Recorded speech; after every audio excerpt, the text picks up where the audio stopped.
मानव जीवन पाने का सिर्फ और सिर्फ एक ही लक्ष्य है कि हम इस मानव देह का सदुपयोग करके इस देह के रहते भगवान की प्राप्ति कर लें, और इस मनुष्य जीवन का कोई और लक्ष्य नहीं है। लोगों को ऐसा लगता है कि मतलब हम लोग जैसे आम लोगों को ऐसा लगता है कि जीवन का लक्ष्य बस संसार की कुछ अपने से सेट किया हुआ लक्ष्य की प्राप्ति करना ही जीवन का लक्ष्य। नहीं भाई, वो जीवन का लक्ष्य नहीं है। सांसारिक लक्ष्य इस संसारिक शरीर का हो सकता है, लेकिन जो सत्य तत्व जीवात्मा जो कि हम हैं, जो हमारा स्वरूप है, उसका ये लक्ष्य नहीं है। उसका लक्ष्य इस मनुष्य जीवन का सदुपयोग करके अपने जीवन रूपी धन, जो भगवान ने, जो जीवन रूपी समय जो भगवान ने हमको दिया, उसको भगवान में अर्पित करके, भगवान के द्वारा बताए गए कर्मों को करके, भगवान ने जैसे कर्म करने का तरीका बताया वैसे कर्म करके भगवत प्राप्ति कर लेना। आप जो भी प्रोफेशन में हैं, आप टीचर हैं, आप वकील हैं, आप डॉक्टर हैं, जो भी हैं, सब कोई अपना धर्म को, अपने कर्तव्य कर्म का पालन करते हुए भगवान की प्राप्ति कर ले। यही इस मानव देह पाने का परम लक्ष्य है। अब इस परम लक्ष्य को पाने के लिए अलग अलग मार्ग शास्त्रों में बताए गए हैं। जैसे ज्ञान मार्ग, 3 प्रमुख मार्ग हैं, ज्ञान मार्ग, कर्म मार्ग और भक्ति मार्ग। तो गीता के दूसरे अध्याय में अर्जुन को पहले भगवान ने ज्ञान योग के बारे में बताया कि देखो भाई, ज्ञान योग में क्या है कि उसमें तत्वों का, भगवान का, माया का, जीवात्मा का तात्विक विश्लेषण, मतलब सूक्ष्म सटल तौर पे एनालिसिस करना। जो ये चीज कर सकते हैं, जिनको इस चीज में रुचि है कि माया क्या है, भगवान क्या है, जीवात्मा क्या है, कैसे ये संसार बना, ये 84 लाख योनियों में क्यों जीवात्मा क्यों दुख भोग रहा है बार बार, ये क्यों मतलब उसके दिमाग में क्वेश्चन आता है कि मानव जीवन है क्यों, ऐसा ऐसा करके अगर क्वेश्चन आता है तो वो उसके पीछे जाता है, तो वो हुआ ज्ञान मार्ग भाई। उस चीज का विश्लेषण करके भगवान को पाना, ये ज्ञान मार्ग हुआ। मोटा मोटा हम आपको बता रहे हैं भाई, जितना मेरे को समझ में आया है गुरु कृपा से उतना हम आपके सामने रखने का कोशिश कर रहे हैं। दूसरा है कर्म मार्ग। ठीक है, कर्म मार्ग में अपने जो हमको कर्म मिला, जैसे कोई डॉक्टर है, कोई इंजीनियर है, कोई गृहस्थ है, कोई अलग अलग प्रोफेशन में जो लोग हैं, वो अपने कर्म को करते हुए कैसे भगवान को प्राप्ति कर लें, वो कला को बोलते हैं कर्मयोग। वो कला है, कला। ये सब अगर हम अपने दिमाग से, बिना शास्त्रों के, बिना गुरुजनों के सानिध्य पाए अगर हम जीवन को अपने ढंग से जीने का कोशिश करेंगे तो जीवन व्यर्थ चला जाएगा, भगवान की प्राप्ति नहीं हो पाएगी, जो कि परम लक्ष्य है। हम बार बार आपको इसलिए बता रहे हैं क्योंकि परम लक्ष्य वही है, जीवात्मा का परम लक्ष्य वही है। और कोई बहुत ज्यादा अपने आप को, हम लोग जैसे अपने आप को बहुत ज्यादा ज्ञानी समझते हैं, तो कोई हमको ज्ञानी ये बताए ना कि जन्म लेने से पहले जीवात्मा कहाँ रहता है और मरने के बाद जीवात्मा कहाँ चला जाता है, तो इसका आंसर किसी के पास नहीं है। इसका आंसर हमें कहाँ मिलता है? इसका आंसर हमें अपने शास्त्रों को पढ़ के, भगवान के वचनों को पढ़ के, संतों गुरुजनों के सानिध्य में जाके ही इन सब चीजों का आंसर मिलता है। तभी हमारे दिमाग में उस विमल विवेक का उदय होता है और हम भगवान की प्राप्ति करते हैं। तो ठीक है, खैर, तो ये सब विवेक हमको सत्संग से मिलता है। बिनु सत्संग विवेक ना हुई। संतों गुरुजनों के चरण सानिध्य, उनके चरणों के आश्रित होके ही मिलता है। तो अब इस लेक्चर में हम ये इतना आपको इसलिए बताएं कि अलग अलग तरह का मार्ग, उसके बाद भक्ति मार्ग है, तीसरा मार्ग। भक्ति मार्ग इसलिए है क्योंकि जिनको भगवान में श्रद्धा बहुत है, भगवान में विश्वास बहुत है, तो वो सीधे भगवान की भक्ति करके सर्वधर्मान परित्यज माम एकम शरणम ब्रज। अरे भाई, सब कर्म सब ज्ञान छोड़ो और मेरे शरण हो जाओ, और बस जैसे हम चलाए वैसे चलो। अगर इस बात पे किसी के हृदय में ये बात बैठ गई तो ये सबसे परम कल्याणमय बात है भाई। ये भगवान की भक्ति, भगवान का जो भक्ति मार्ग है तीसरा वाला, वो सबसे कल्याणकारी मार्ग है। उसमें तो जीवात्मा मतलब भगवान पे शरणागत हो, भगवान के शरणागत होते ही वो जीवन मुक्त हो जाता है भाई। उसी क्षण जीवन मुक्त हो जाता है, उसी क्षण उसके जीवन में आनंद का प्रवाह होने लगता है। तो खैर, तो अलग अलग मार्ग क्यों है? अलग अलग मार्ग इसलिए है क्योंकि अलग अलग टाइप के सोचने समझने वाले लोग हैं, उनके पूर्व कर्म के संस्कार अलग अलग हैं। जीवात्मा पे उन्हीं के कर्म के पूर्व संस्कार अलग अलग हैं। कोई बहुत जिस पे ज्ञान का बहुत संस्कार पड़ा हुआ है, बहुत पिछले जन्म में मेहनत किया है, तो वो ज्ञान उसके अंदर, वो उसकी बुद्धि तेज तीक्ष्ण है, तो वो उस मार्ग में उसका स्वभावतः इंटरेस्ट रहता है। किसी का कर्म योग में, मतलब जिसको वो बातें समझ में नहीं आती हैं, जो जिनका बुद्धि वो सब विवेक पूर्वक विश्लेषण करने में असमर्थ अपने आप को पाता है, तो वो कर्म मार्ग से भगवान को पा सकते हैं। उसी तरह जिनको भगवान में अटूट श्रद्धा विश्वास है, गुरुजनों की बातों पे अटूट श्रद्धा विश्वास है, गुरुजनों को साक्षात वो भगवान का ही स्वरूप मानते हैं, ऐसे लोग भक्ति मार्ग का अनुसरण करके भगवान को पा सकते हैं। तो इसीलिए अलग अलग मति, अलग अलग संस्कार के, अलग अलग स्वभाव के लोग होने के कारण जो है सो ये भगवान ने अलग अलग मार्ग निर्धारित किया है, ताकि कोई भी मनुष्य, कोई भी जीवात्मा अपने कल्याण के लिए, अपने कल्याण से वंचित ना रहे। अपना कल्याण क्या है? भगवान की प्राप्ति कर लेना भाई। देखो भाई, अब ऐसा लगता है ना कि कुछ लोग जो मान लो कि पहली बार ये सब बात सुन रहे होंगे, उनको लगे क्या है भगवान की प्राप्ति। भाई भगवान की प्राप्ति देखो, हम आपको मोटा मोटा बता दें कि भगवान की प्राप्ति वो चीज है, जैसे जब तक बूंद समुद्र तक यात्रा ना कर ले, जब तक समुद्र में ना मिल जाए, तब तक वो शांति नहीं पाता, तब तक उसको विश्राम नहीं मिलता। उसी तरह जब तक जीवात्मा, जो कि हमारा नित्य स्वरूप है, हम शरीर तो नहीं है ना भाई, ना हम क्या बोलते हैं? मेरा शरीर, मैं शरीर तो नहीं बोलते, मेरा हाथ, मैं हाथ तो नहीं बोलते, गाड़ी में बैठ के जब जाते हैं तो मैं गाड़ी तो नहीं बोलते, मेरा गाड़ी। उसी तरह ये मेरा शरीर, ये शरीर भी एक गाड़ी है जो कि भगवान ने हमको दिया है। इस गाड़ी के थ्रू हम भगवान को पाने तक की यात्रा करते हैं। और जो इस गाड़ी का मिसयूज करता है और विषय वस्तु बटोरने में, सुख सुविधा बटोरने में, अलग अलग तरह के भोग भोगने में इस मानव देह का इस्तेमाल करता है, अपने आप को देह मानने के कारण, उसको भगवान ये दोबारा ये देह देते नहीं है और पनिशमेंट भोगने के लिए नर्क जाना पड़ता है। ठीक है। और जन्म मरण का चक्कर, ये दुख का जो 84 लाख का चक्कर है जन्म मरण का, ये भी नहीं छूटता। तो ये सब चीज देखो, कहने सुनने की बात नहीं है ना। अगर इस पे विश्वास है तो भाई परम कल्याण की बात है, आपका ही कल्याण होगा। और अगर नहीं है तो फिर भाई नर्क भोगने से कोई नहीं बचा सकता। जीते जी भी नर्क, जो लोग भगवान का भक्ति नहीं करते, भगवान की कई बातों का विश्लेषण नहीं करते, उस पर चलने की कोशिश नहीं करते ना भाई, उनका ये जीवन भी नर्क ही है और उनका हर जीवन ही नर्क रहेगा, है ना। जीते जी वो नर्क, जिसका हृदय जल रहा है, भाग रहा है, कामनाओं के पीछे भाग रहा है, हमको ये चाहिए, ये चाहिए, मिल गया, अब इससे ज्यादा चाहिए, क्योंकि भाई जितना कामना का पूर्ति करोगे उतना मन उसी की तरफ और आपको दौड़ाते जाएगा। ठीक है। तो जो इतना भाग रहा है वो कहाँ चैन से बैठ रहा है, वो कहाँ मजा ले रहा है, वो कहाँ सब बोलता प्रेजेंट में जियो, प्रेजेंट में जियो। नहीं भाई, प्रेजेंट में सिर्फ और सिर्फ भगवान का भक्त ही जीता है। प्रेजेंट का मजा सिर्फ और सिर्फ भगवान का भक्त ही लेता है।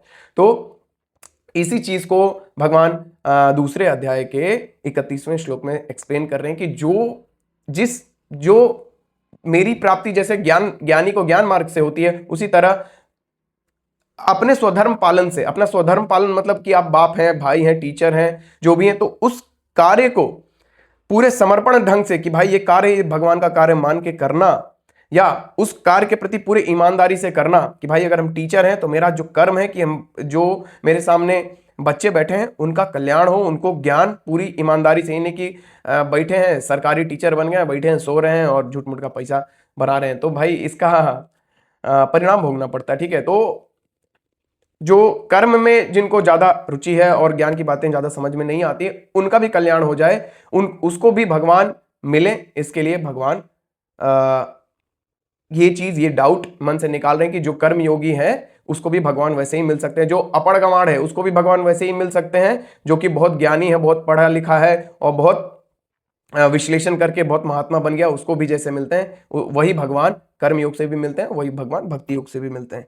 तो भगवान बता रहे हैं कि और इसी चीज को देखो भाई, जो ये गीता जो जिससे हम आपको पढ़ के बता रहे, ये है साधक संजीवनी परम श्रद्धे स्वामी राम सुखदास जी के द्वारा रचित है। भाई ये अमृत है, साधकों के लिए अमृत है। एक एक शब्द में रस भरा है। रस मतलब समझते हो ना, आनंद भरा है, एक एक शब्द में आनंद भरा है। इतने अच्छे से एक्सप्लेन किया हुआ है ना कि देखो, साधकों को मद्देनजर रखते हुए ही परम श्रद्धेय स्वामी राम सुखदास जी महाराज ने ये साधक संजीवनी टीका की रचना की है। इससे साधक जीवन का कल्याण निश्चित ही हो जाएगा। तो उसी से हम आपको एक्सप्लेन करें, बहुत ही खोल के, बहुत ही अच्छे से हर एक श्लोक का एक्सप्लेनेशन आपको इसमें मिल जाएगा। आप भी खुद से भी पढ़ सकते हैं, लेकिन भाई खुद से पढ़ने से अच्छा है ना कि पहले बहुत बहुत ढेर सारा सत्संग हम लोग कर लेंगे तो ज्यादा अच्छे से समझ में आएगा। ठीक है।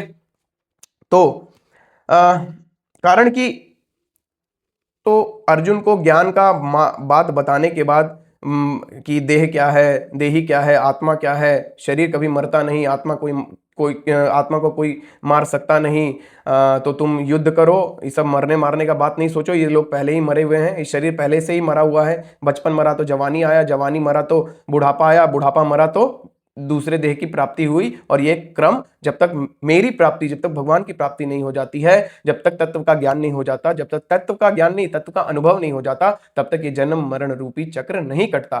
तो ये चीज जब पूरा ज्ञान का बात अर्जुन को बता देने के बाद अब कर्म का, और अर्जुन को बता रहे हैं, सिर्फ अर्जुन को नहीं बता रहे हैं, अर्जुन एक माध्यम है जिससे कि हम जैसे जीवों का कल्याण हो सके, हमारे लिए ही बता रहे हैं। ठीक है, तो अब अर्जुन को देह देही के मतलब ज्ञान मार्ग बताने के बाद अब कर्म मार्ग के बारे में बता रहे हैं, और हमारे मतलब अर्जुन के थ्रू हमको ये समझा रहे हैं कि देह देही से, जिस देह देही के विवेक से जो तत्व मिलता है, मतलब ज्ञान मार्ग से जो तत्व मिलता है, देह देही, देह कौन, देह ये शरीर पांच भौतिक, देही कौन, देह को धारण करने वाला, देह को धारण करने वाला कौन है, जीवात्मा। तो देह देही के विवेक से, देह देही के विवेचन से, देह देही के विश्लेषण से जो तत्व की प्राप्ति, जो भगवान की प्राप्ति ज्ञानी को होती है, उसी भगवान की प्राप्ति एक कर्मयोगी को भी होती है। कर्मयोगी कौन है, वही तत्व देह के सदुपयोग स्वधर्म के पालन से भी मिल सकती है। मतलब देह का, कर्मयोगी कौन होता है, जो देह का, जो देह मिला है उसका सदुपयोग करे और स्वधर्म पालन करे। स्वधर्म पालन करना ही देह का सदुपयोग करना है। जैसे मान लो कोई डॉक्टर है तो वो बिना किसी स्वार्थ के पेशेंट का इलाज करे, ये नहीं कि प्रेस्क्रिप्शन में कंपनी वाला पैसा दे दिया है तो उसी कंपनी का दवाई लिखे जा रहे हैं, नहीं नहीं, उस पेशेंट का कल्याण कैसे हो जाए, बस इसी भाव से अपने डॉक्टर बनने का जो ज्ञान, डॉक्टर बनने के जो ज्ञान डॉक्टर का है उसके पास, उसका सदुपयोग करे, उसका बढ़िया से पूरे पूरे भावना के साथ पूरी ज्ञान का, पूरे उस डॉक्टर के ज्ञान का सदुपयोग करके उस पेशेंट को ठीक करने में लगाए, तो ये उसका स्वधर्म, उस डॉक्टर का स्वधर्म पालन हो गया। और वही उस डॉक्टर रूपी देह जो धारण किया है उसने, जो देह को उसने पढ़ा लिखा के डॉक्टर बनाया है, उस देह का सदुपयोग करना हुआ। इसी को बोलते हैं कर्मयोग। कर्मयोग मोटा मोटा नहीं, क्लियर एक्सप्लेनेशन यही, अपने स्वधर्म का पालन। स्वधर्म मतलब धर्म ही कर्म है, जो कर्म है वही धर्म है। अगर कोई मनुष्य अपने कर्म को पूरी निष्ठा के साथ कर रहा है, पूरी ईमानदारी के साथ कर रहा है, कोई बाप है पूरी निष्ठा के साथ अपने बाल बच्चों का पालन कर रहा है, मेहनत कर रहा है, रेडी खींच रहा है और बढ़िया से बढ़िया सुविधा देने का चेष्टा कर रहा है, तो इससे भी भगवान की प्राप्ति वैसे ही होती है जैसे ज्ञान मार्ग और भक्ति मार्ग से होती है। ठीक है, तो स्वधर्म के पालन से भी मिल सकता है।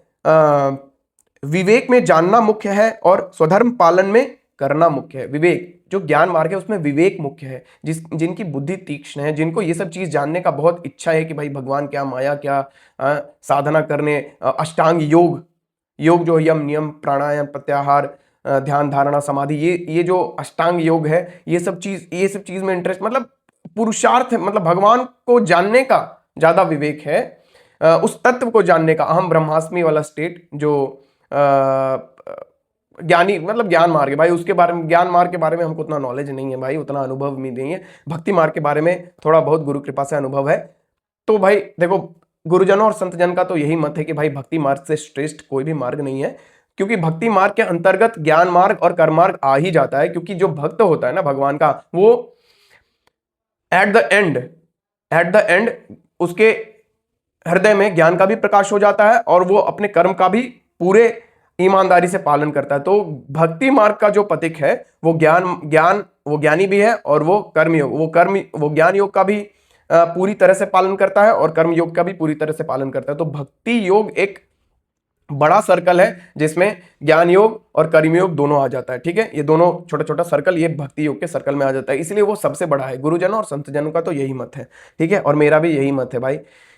उनके गुरुजन और संत के चरण आश्रित हैं तो भाई मेरा मत कैसे अलग हो सकता है। ठीक है, तो ज्ञान मार्ग में विवेक मुख्य है और स्वधर्म पालन में करना मुख्य है, मतलब कर्म मुख्य है। यद्यपि मनुष्य के लिए विवेक मुख्य है, लेकिन मनुष्य मात्र के लिए विवेक मुख्य है। क्यों? क्योंकि विवेक से व्यवहार और परमार्थ, लोक और परलोक में विवेक का काम आता है। भाई विवेक है तो भाई देखो, जो जितना विवेकी है वो सुख दुख के झोंके को, इस संसार के सुख दुख रूपी झोंके को अच्छे तरह से संभाल लेगा, अपने आप को संभाल के भगवान के मार्ग में लगाए रखेगा। ठीक है, तो देखो भाई, ज्ञान होना तो बहुत सबसे उत्तम चीज है ना, ज्ञान बहुत उत्तम चीज है। और हम आपको क्या बताएं कि भक्ति योग में ज्ञान तो हो ही जाता है और कर्म योग और ज्ञान योग दोनों समाविष्ट हैं भक्ति योग में। तो भक्ति योग तो सर्वोपरि है। तो एट लास्ट स्वामी राम सुखदास जी महाराज भी और श्रीमद् भगवत गीता में भी भगवान Shri Krishna at the end सर्वधर्मान परित्यज माम एकम शरणम ब्रज। क्यों? कि भाई सब धर्म कर्म छोड़ो और मेरे शरणागत हो जाओ, मतलब मेरी भक्ति करो। क्या? सबकी ममता ताग बटोरी मम पद मन ही बांधे बरडोरी। सबका मतलब कहने का मतलब यही है कि भाई सब कुछ छोड़ छाड़ के मेरा भक्ति करो। तो भक्ति योग सर्वोपरि सर्वप्रथम। अगर हृदय में किसी को भक्ति योग के प्रति आकर्षण है, भक्ति योग के बारे में जानना चाहता है, भगवान के भक्ति का आनंद लेना चाहता है, तो वो भाई सर्वोपरि है। वो तो उसका मतलब क्या बोले, उससे जुड़े लोग को भी तार देने वाला। वो जिस गली से गुजर जाएगा ना, उस गली से जो हवा चल रही है वो जिस जिस लोग को स्पर्श करेगी वो सब तर जाएंगे हैं। तो भक्ति योग का तो खैर अलग ही क्या बोले, अलग ही लेवल की बात है भाई। वो ज्ञानी और कर्म योगी और सिर्फ कर्म योगी और सिर्फ ज्ञान योगी के समझ की बात नहीं है। खैर आगे बढ़ते हैं।